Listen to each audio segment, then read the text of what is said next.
RAB ওয়ানের মাটি নিচে আন্ডারগ্রাউন্ডে 3 তলা নিচে কারাগার, আয়না ঘর, ডানে বামে 10টা করে 20টা রুম, চিকন।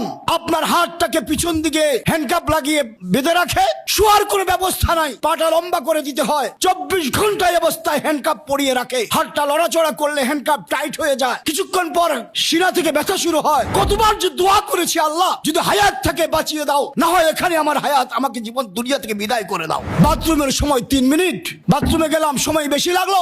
এমন খারাপ ব্যবহার করে, কুকুরের সাথে কুকুর এমন ব্যবহার করে না। পরের দিন আমাকে বললো এটাকে 6 নম্বরে নিয়ে ঝুলা। প্রশ্ন করে আমাকে, খেলাফত আন্দোলন চলে কি দিয়া, টাকা পাই কই, টাকা পয়সা কোত্থেকে আসে, কয়টা ভাষা জানো, পাকিস্তান গিয়েছো কয়বার, আফগানিস্তানে গিয়েছিলাম কিনা কখনো, ইত্যাদি ইত্যাদি। আমার কাপড় খুলে উলঙ্গ করে আমাকে ঝুলিয়ে রেখেছে 3.5 ঘন্টা। প্রস্রাবের রাস্তার নিচের রক্তের মধ্যে কারেন্টের ক্লিপ লাগিয়ে সুইচ টিপ দিল, পুরো শরীরের দেহের রক্তগুলো গড়গড় করে মাথার তালুতে উঠে যায়, যখন সুইচ ছেড়ে দেয় পুরো শরীরটা দোল খায়। 3.5 ঘন্টা।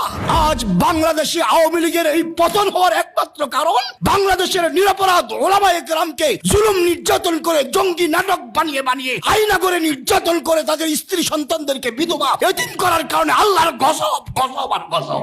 বৈষম্যহীন কারামুক্তি আন্দোলনের পক্ষ থেকে আয়োজিত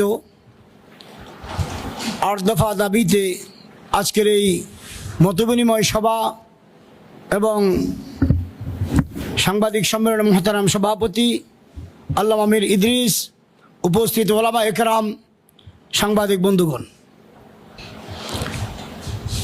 যে 8টি দাবি উত্থাপন করা হয়েছে এই জন্য ওনাদেরকে অসংখ্য অসংখ্য ধন্যবাদ জানাচ্ছি। কারণ যে দাবিগুলো উত্থাপন করেছে এগুলো কারাগারের বন্দীদের জন্য খুবই খুবই গুরুত্বপূর্ণ একটা বিষয়। 1 নম্বর বললেন ওনারা আপনার জঙ্গি নাটক। আমি বাংলাদেশ খেলাফত আন্দোলনের বর্তমান মহাসচিব। খেলাফত আন্দোলন 1981 সালে মোহাম্মদুল্লাহ হাফিজ হুজুর প্রতিষ্ঠা করেছিলেন। নির্বাচনের মধ্য দিয়ে খেলাফত আন্দোলন যাত্রা শুরু করেছে। বটগাছ প্রতীকে খেলাফত আন্দোলন নির্বাচন করে আসছে অদ্যাবধি।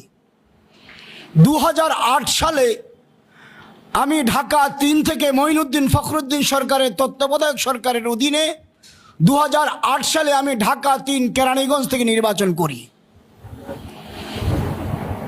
ওই নির্বাচনে আওয়ামী ফ্যাসিস্ট সরকার ক্ষমতায় আসে। 2009 সালে আমি ফরিদপুর যাওয়ার পথে শ্যামলী থেকে আমার 2 জন সাথী সহ র্যাব আমাকে গ্রেফতার করে নিয়ে যায়।